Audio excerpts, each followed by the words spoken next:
This week, we continue our look at Tasha's Cauldron of Everything, the newest addition to 5e Dungeons & Dragons. And we're delving into the subclasses once again. This time we're looking at the Battlesmith.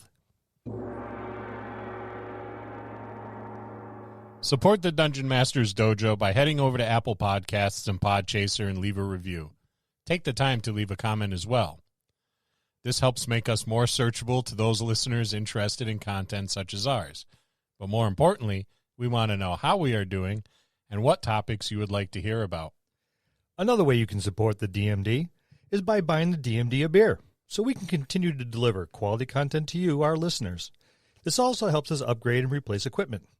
Head over to buymeacoffee.com/thedmd and buy us a beer, or 3, or 5. Don't forget to say something nice or mean. We don't care. You're buying us a beer. Now on to this week's episode.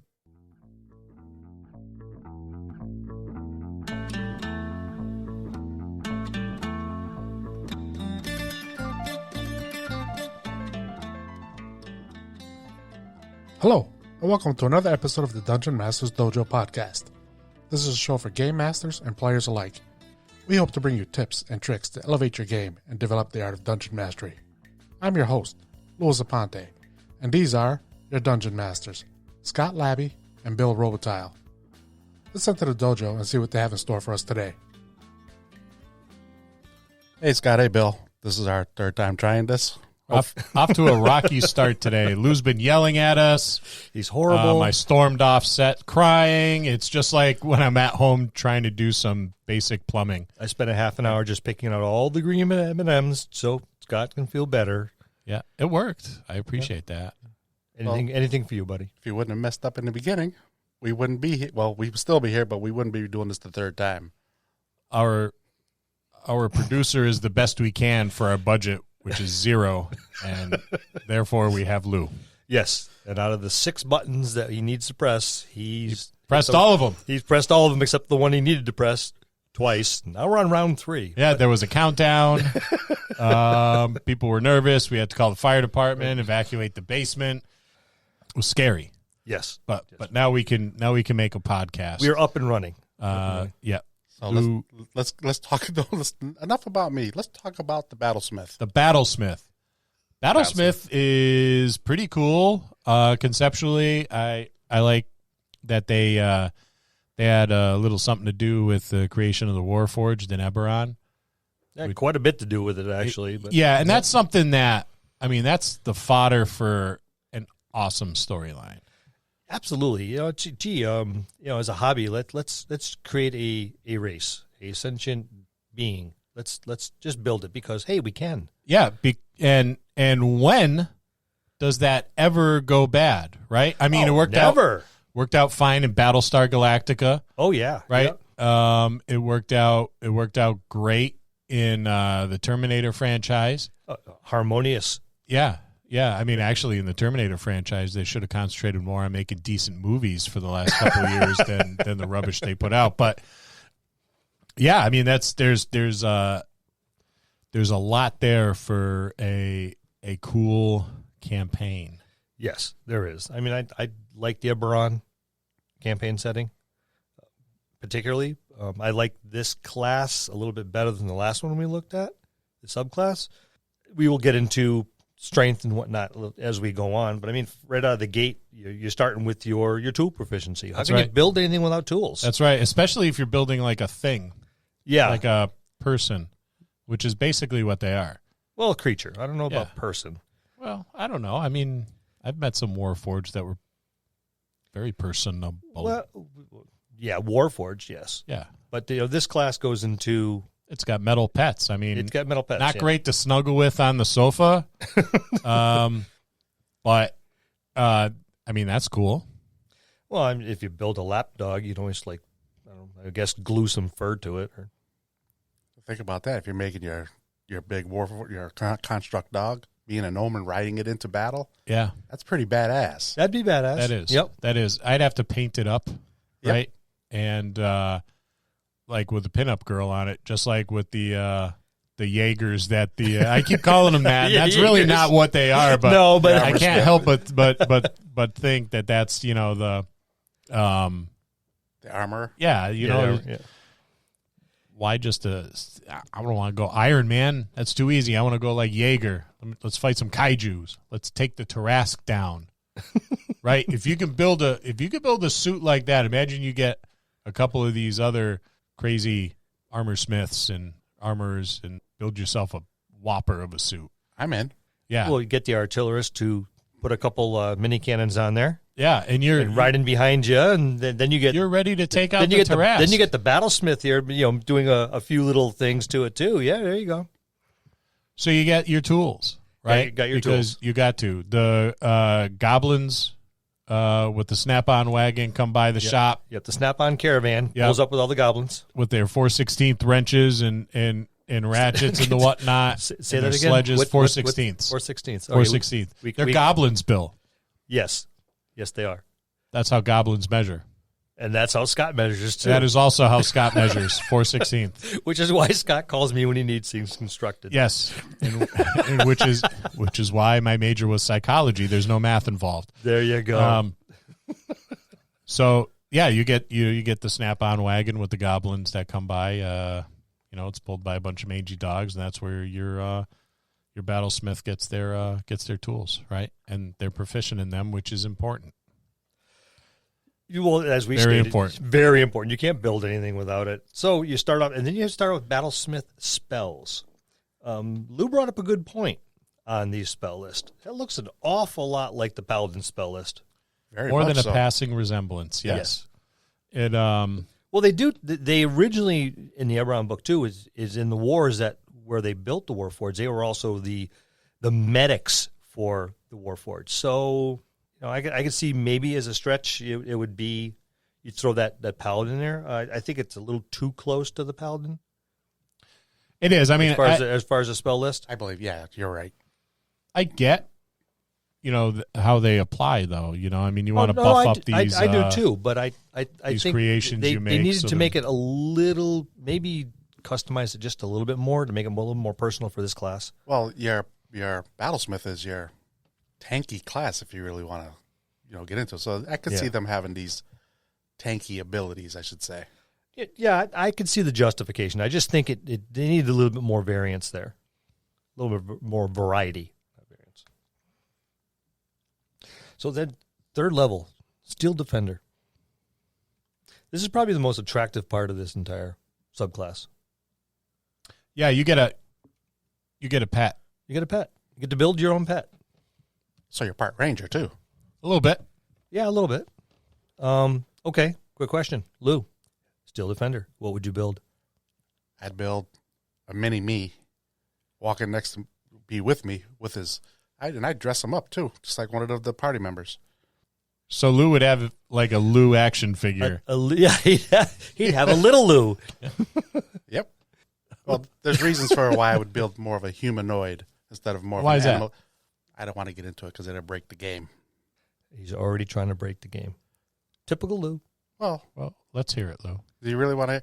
Again, we would go with the bag of holding theory. If, we're into like that last world you had depicted for us where the battles are heavy, my Steel Defender would go in with the command to, once he's next to him, this time have 2 bags of holding with him and put one inside of the other. He just loves that particular battle technique. For this class, it works. They it come works. by it so easy, it's hard not to think like This that. is true. I mean, you can replicate these things at third level. Yeah. So... yeah, I could see that, But- and something mobile. I don't know if you'd have the same speed I think- as you would with a quadruped. Well, they have They have a 40 speed, yeah. Yeah, so I mean, he can get up there and just do what he has to do to get the majority of the enemies out of the way for you, so you guys can concentrate your fire on anything else that needs to be done. Mm-hmm. Yeah, it's a neat little What would you build? contraption. What would you build? I would want I'd want a gorilla. That suits you. Yeah, I thought so. I would want a big ass gorilla. And with a gnome riding on its back, Yeah, like a gnome artillerist. in a seat on his back. Like it's a Just build the saddle right in. like it's one of those, like it's a cannon that's so big you got to have a seat in it. Only you're riding a gorilla. Master Blaster. Yeah, but I put a horn, like a unicorn style horn, on the front of the gorilla, Sure. just like the Mugatu from Star Trek. And here you go. Last episode, you could not find a Star Trek reference. I'm glad to see you finally back on track. Thank you. But these things are cool. They can like repair themselves and stuff. Yeah. So they have these inner workings that can execute repairs on the inside. I like to deflect attack. I was just about to say the same thing. I like that. It imposes disadvantage on an attack roll of one creature. You can see within 5 feet of it. That's actually a lot like the shield master. It's actually like shield. Or like shield, yeah. Yeah, if you really think about it. So Scott's playing as barbarian. I'm up there with him. I see something going that's about to hit Scott. I could have the construct, mine being a humanoid, give it just impose its arms or something in the way. Right. Now the thing has disadvantage to hit Scott. Visually, I mean, these things are cool, right? I mean, if you get into the thematics, yes. right? So you get in there and like lose scenario, so we're at the gaming table and my barbarian's hacking away, and then this attack from elsewhere comes in. The steel defender sees it. Maybe it's a barrage of attacks, right? So you have all this, this metal on metal pinging, and sparks and everything from where it's being hit, but it's deflecting these attacks against the other party members, and then you can see it like repairing itself, for those rounds or whatever that penetrate that thick metal hide it has. It's a cool thing visually, and thematically, because it does a huge disservice if you're like, you roll the dice and it deflects the attack. No. Yeah, talk it up. Yeah, you got to play it up. This is what this is all about. It's theater of the mind. Yeah. So put on a good show. That's right. Get descriptive. Very much. Get in. Players especially. It's like have your moment of coolness. Don't leave it up to the GM all the time. Yeah, don't let the GM have to spell it out. All right, this is what you see. All right, no, this is what I have done. Yeah. Exactly. Get in there. Feel confident. GMs, let your players do that. It's like they're doing your job for you, and they like to have their moment of coolness. And while they're having their moment of coolness, gives you a chance to reset your brain on the next thing you're going to throw at them. The other good thing I like about the Steel Defender is it can't be surprised, so it can be used for watches for you. Right. Yeah. So I can see like your squad or whatever having one of these. And maybe you got a couple Warforged or whatever in there. But, right, if you got a squad of, if we go back to the past couple of weeks where we were talking about this kind of like post-apocalyptic Eberron setting, you're going to want some of these battlesmiths in a squad to take care of like a Warforged if you happen to have one there, or to just help with, maintaining equipment. You got the Steel Defender kind of standing guard. While everybody sleeps, maybe you have one at each cardinal direction, kind of watching over things. And if you're going, like a battlefield kind of scenario, right? You want like a low profile paint job. You don't want anything shiny that's going to reflect light, right? Well, that's why I said I would clothe my humanoid, right? Or burn them. There's that too for the gorilla. Yep. Flat black or something.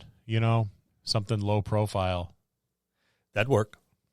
Well, I don't know if I go low profile because I think my creature would be like a giant octopus, just for the freak out factor. That would work. That'd be awesome. Just kind of like a giant octopus. I slithering across. Yeah, just multiple appendages, the battlefield or whatever. It would just be very eerie looking. That's the whole point. I mean, it has 8 arms. It doesn't matter if it doesn't get any extra attacks because it has multiple arms. But just its mobility alone would the creep factor, if described right, would be really, really fun. Yeah, it's gotta just be it'd be neat to see it. Yes, doing that, and to be like very unnerving and unnatural.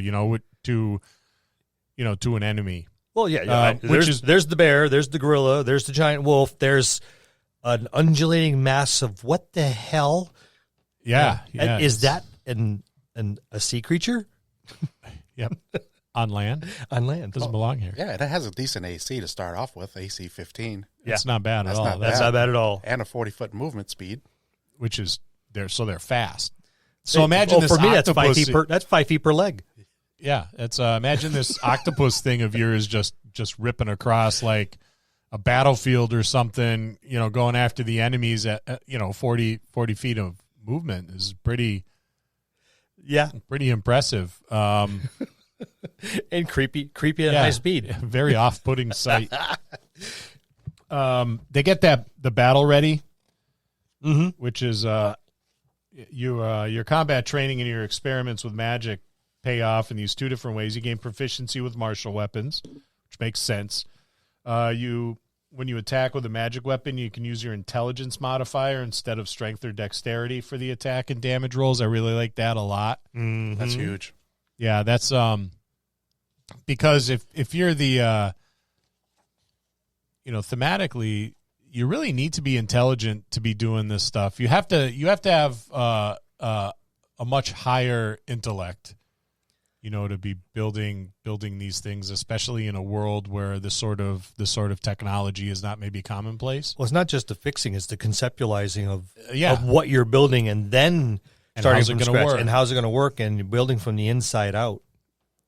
So yeah, I can see intelligence. It would be really, really important to have this.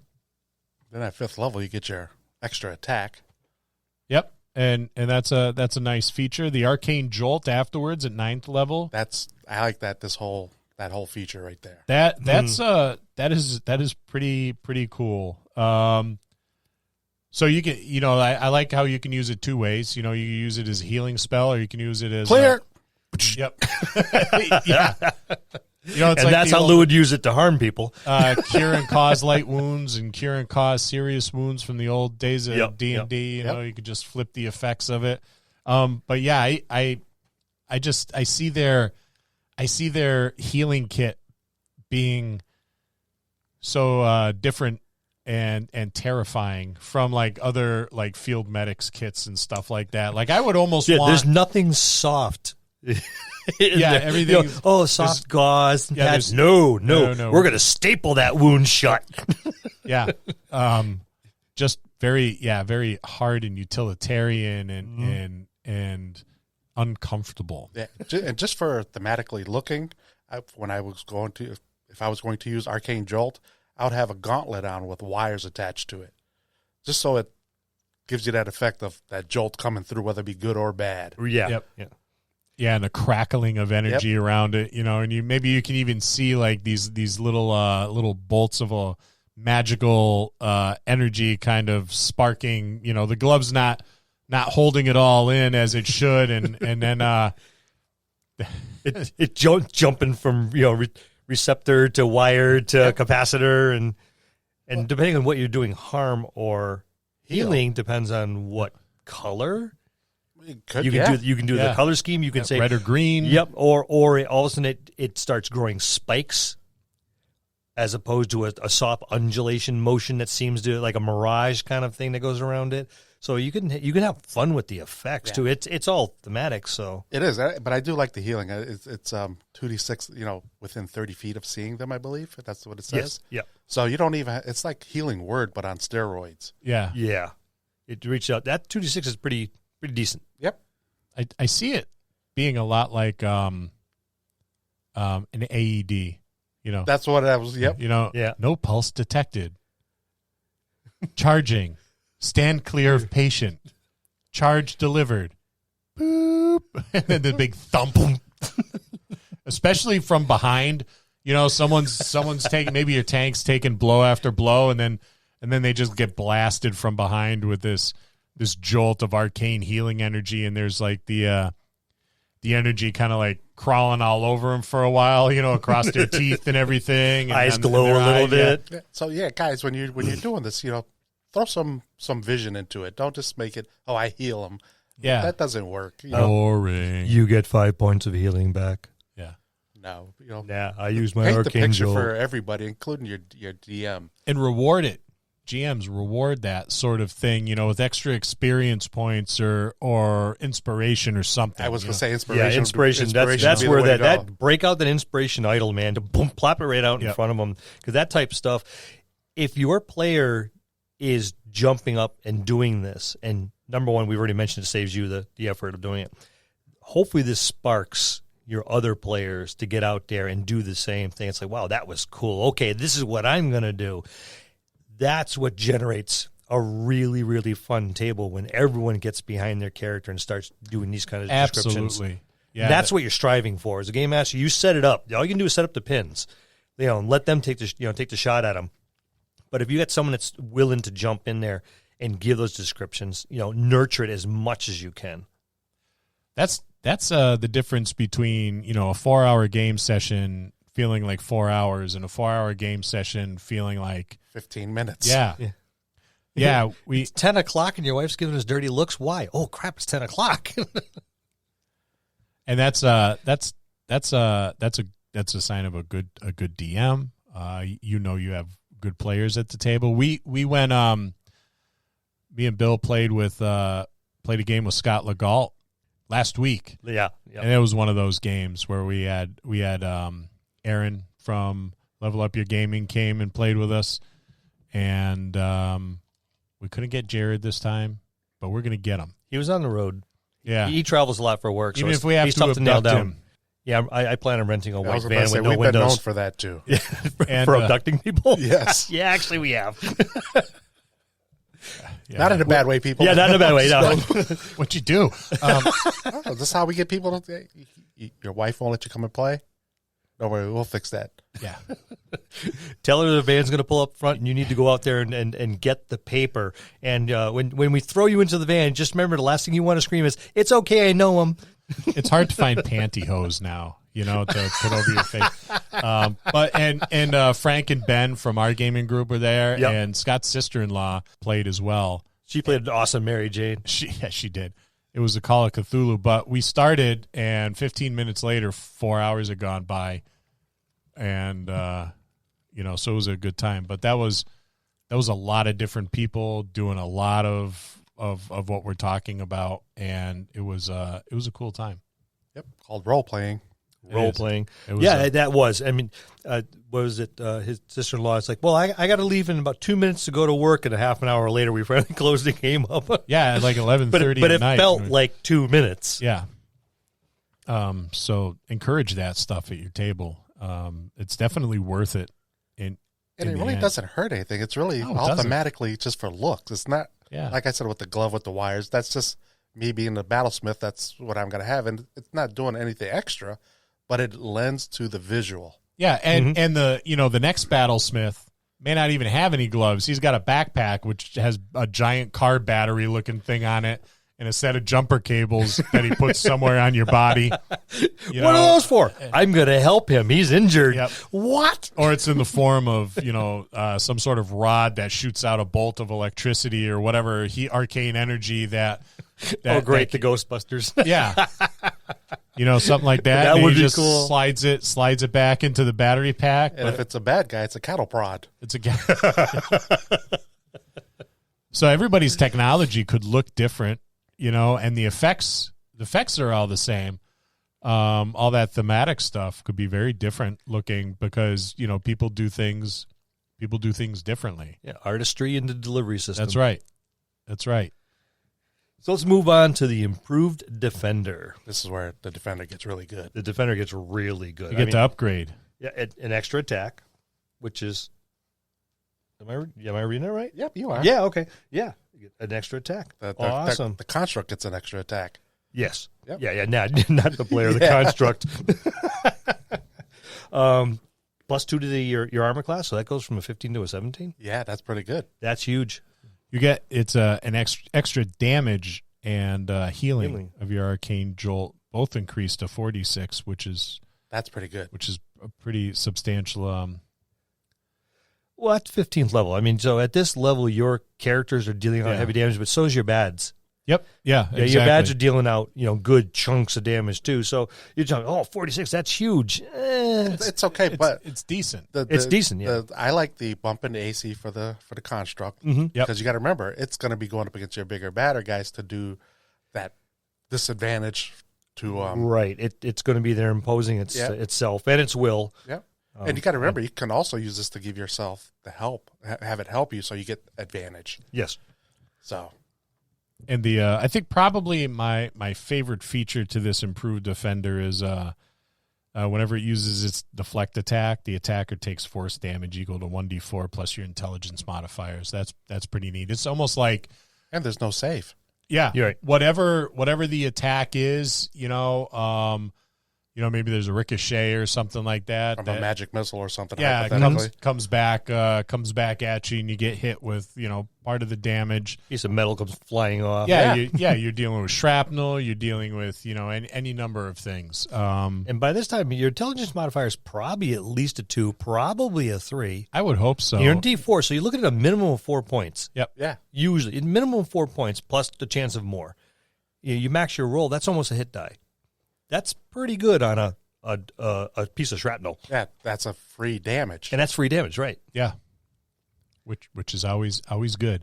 I think I'd give my octopus an extra leg. Why not? 9, just to make all the other octopi jealous. That's it.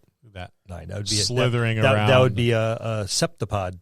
Scott's thinking. I got a septopus. A septopus would only be 7. Or is legs. It's sept or sect? I'm trying to remember my Latin. It's been a long time since I took Latin or was in Catholic school. I did so many Catholic masses. I actually took Latin. I could do church stuff in Latin. So could I. So call us if you need an exorcism done. No, don't. No, that's scary shit. Call the Vatican. They do that. They do that for a living. So a ninopus. So with what you gave us descriptions for the last 2 subclasses for this, let's continue that. Okay. Build this into that campaign along with the alchemist, the armorer, the artillerist, and now with your battlesmith. All right. Here's so I think we'll still go with like illithids or something blotting out the sun because That's perfect. Because I like that. So maybe the and I'm totally throwing out the Eberron campaign setting as written. So guys, if you're really like into Eberron, I'm sorry. I don't mean to defecate all over your beloved campaign setting. But I'm going to take artistic license, right? So you got the illithids. The illithids are the big bad guys. Watch our episodes on illithids GMs if you want to use this. Oh yeah, the big bads will be really bad. And so they have found it necessary to build the Warforged because they're absolutely useless to illithids, right? There's well, that and they usually put out those waves of thought eaters out in front of them as well. So your Warforged are going to be less likely to be influenced by those. So they would be a natural course of action, right? Your battlesmiths would be tasked with developing those. So by the time your campaign happens, you're deep in this apocalyptic war with the illithids, and piles of skulls, and there's an illithid necromancer raising the dead on the battlefield. It's their like final push. But now, maybe your squad has maybe a couple Warforged that are still like loyal.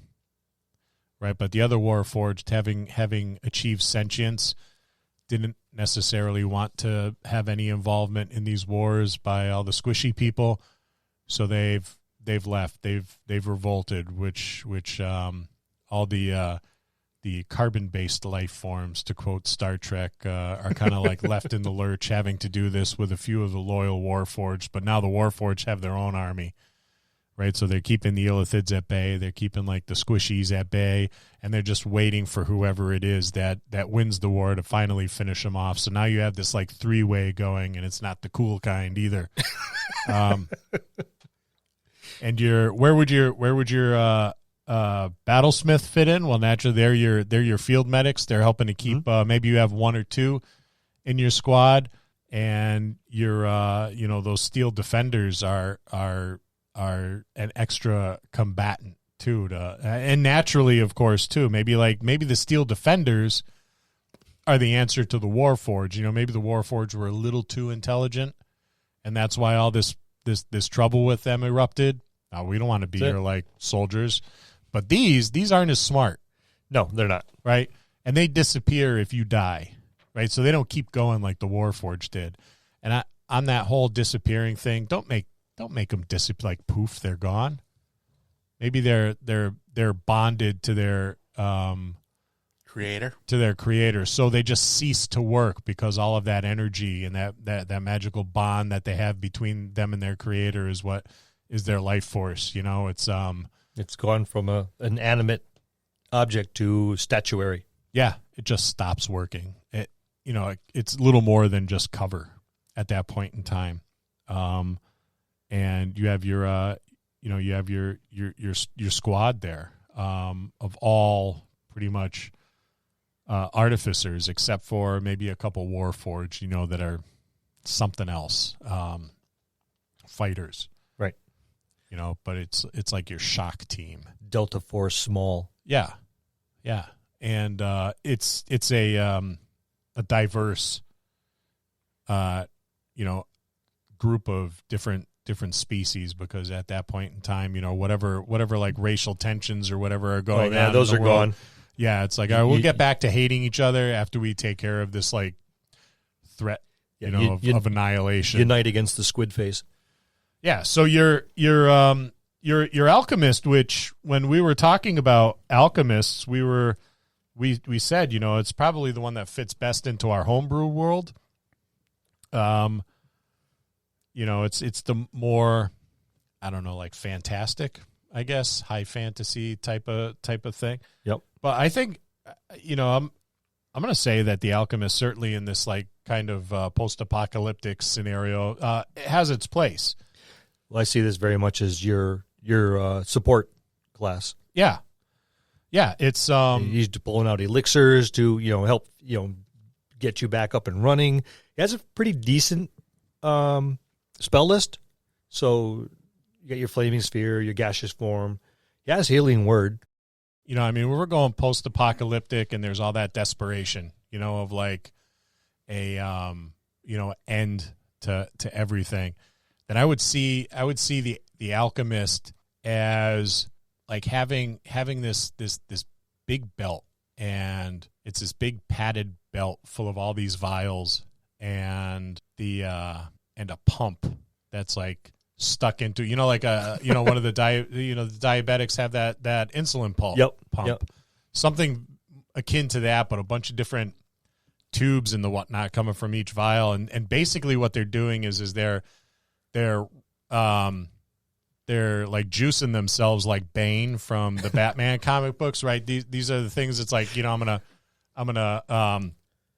hit the healing juice, and there's this hiss and a little puff of smoke, and they're all like they're hopped up on these different chemicals, and that's what keeps them going, because they're not armored up. They don't have a steel defender. They're not a Warforged. They don't have like a suit of power armor. A Jaeger. Yeah, a Jaeger. They don't have all this metal and tech in between them and the world. So they're like Bane. There you go.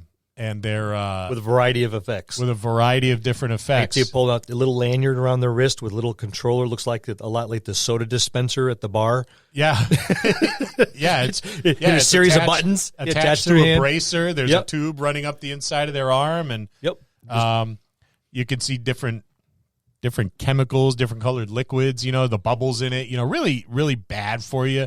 All these air bubbles going in the veins, but they don't give a shit because, they've, things have gotten real bad. Necessary evil. Yeah. It's like, all right, well, if the bubble doesn't get me, the bad guys probably will. I see them fitting in there like really, really nicely in that kind of scenario. The artillerist, of course, we talked about them. They're the one, they'll be out there. They're just wreaking havoc. Yeah, with their cannon companions and their all their arcane firearms and the whatnot. They're the ones laying down that cover fire. So maybe your alchemist berserker can charge across the battlefield all hopped up on whatever he's got in his belt and, you know, deliver like a message across the battlefield, or, you know, sneak behind enemy lines or something. And then of course you have your battlesmiths with their steel defenders. The second wave right in behind your Bane character. these bears and wolves and octopuses, ninopuses, ninopuses, and just I see it as like a very well used futuristic kind of Eberron. Like, you know, the equipment's old. It's there's nothing new. Everything's made out of scrap parts. It's salvaged. dirty, you know, maybe a little rusty. Mm-hmm. Sort of last standish. Yeah. You know, it's the paint on it is chipped off. You know, there's dents and stuff, or charred. You know, it's a very scarred appearance. You know, they have the raccoon eyes on. You know, when they move their goggles, you know, it looks like a cop who's been directing traffic in the sun all day, or someone who's been welding, and, you know, there's this distinct white ring around the eyes from where the goggles were, and it's just dust and fog and mist and sweat and gloominess. grime and like they're eating gruel every day. It's like this nutrient rich gruel. You just mix water or whatever liquid you can find, you know. Glorp. Yeah. Could you pass me a bowl of glorp, please? Yeah. Why do you call it glorp? That's the sound it makes when it lands hits in the tray, bowl. Yeah. Glorp. Glorp. I like that. I'm going to have to come up with a recipe for glorp. For glorp, yeah. I'm sure it'll be delightful. You know, and it's like everything else. It's gray. It's just, of course, you know, it's just this. It's a very monotone world. Yeah, and you got to set the tone like that. And I think it would be fun to play a campaign like that. It'd be very like heavy metal. Yeah, you know, like, heavy metal, steampunk, yeah, and Mad Max all rolled into one. Yeah. Yeah, I would even play some like European like death metal or something in the background while you were playing. Fit. You know, good fit. Yeah. This sort of game. I try to think of how I could fit that into like a fantasy setting, like a Greyhawk or Faerun, and it's challenging for me to do that. I feel like you'd have to hammer it in almost. Yeah, it does have the feel of a square peg into a round hole. But it would be awesome in its own kind of... In the correct campaign setting, yeah, yes. All of these would be fun. I mean, we've made no bones about it, how this wouldn't fit in our world or in a lot of high fantasy. I don't think it would be comfortable fit. It would be a challenge to keep it on par with some of the other classes. Yeah, some of them are very powerful. Some of your casting classes are very, very powerful. But this just seems like an odd fit. Yeah, it would... thematically. It would almost feel like a spaceship landing in the middle of the battle for Helm's Deep. Yeah. You know, it wouldn't... It'd be hard for me to put that in there. But I would run something like we just talked about as a one-shot a couple times a year just to let players kind of cut loose, because I could have a very high mortality in a game like that, and players aren't going to like really be.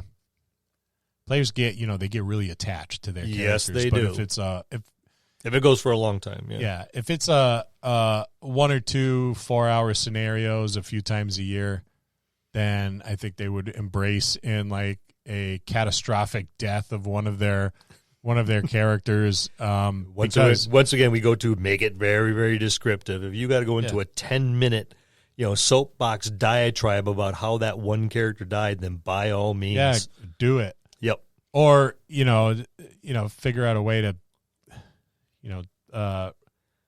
keep them alive and just replace limbs with, like a metal limb. Well, he becomes a hybrid between the Warforged and his Yeah, previous character. Yeah, and you build him under the Warforged rules, but well, you get a we go all the way back to is it the armor? The armor you can replace limbs. Well, yeah, with the one set of armor, the armor replaces if you're missing limbs. It automatically forms a limb. Yeah, but that whole thing with you really can do some good storytelling, tying it into the Warforged, especially if you have these Warforged, this massive group of Warforged that are we're gonna form our own nation and our own government and our own army. So now you have this player character who is almost like a cast off of two different worlds. There's this resentment on the fleshy side. He's our version of a half elf. Yeah, exactly. He's our mechanical half elf. The Warforged don't want him because he's one of the squishy people. The squishy people don't want him because he's a lot like a Warforged, and everybody probably knows someone who lost someone during the Great Warforged. And don't want to be reminded by it, but here's the clunker coming down the road, with one step clunk, step clunk, step clunk. Yeah, and then it opens it up for some really good role playing opportunities for your players as well, and some really deep storytelling, which I think is always cool. Well, yeah. Now you got hopefully your other players band around him and defend him, and no, this is what he did. He's a hero, and you should be respecting him. You should be thanking him, not throwing things at him. Yeah, and then where does that leave that player character? Well, that could be the player character that bridges that gap and brings like the Warforged in, for one final push against the Illithids, and then you can wrap up a campaign like that. Mm-hmm. So does that answer your question? Does that work for you, Lou? That works very well. You writing it? I hope so. I want to play it. I guess you should have taken notes. You're going to run it. I didn't hear what you said again. Yeah, well, it's a good thing we recorded it, right? Yeah, there you go. We can play for you over and over and over. If you reach for the delete button, slap them. And that's our look at the Battlesmith. Stay tuned next week when we talk about the Barbarian.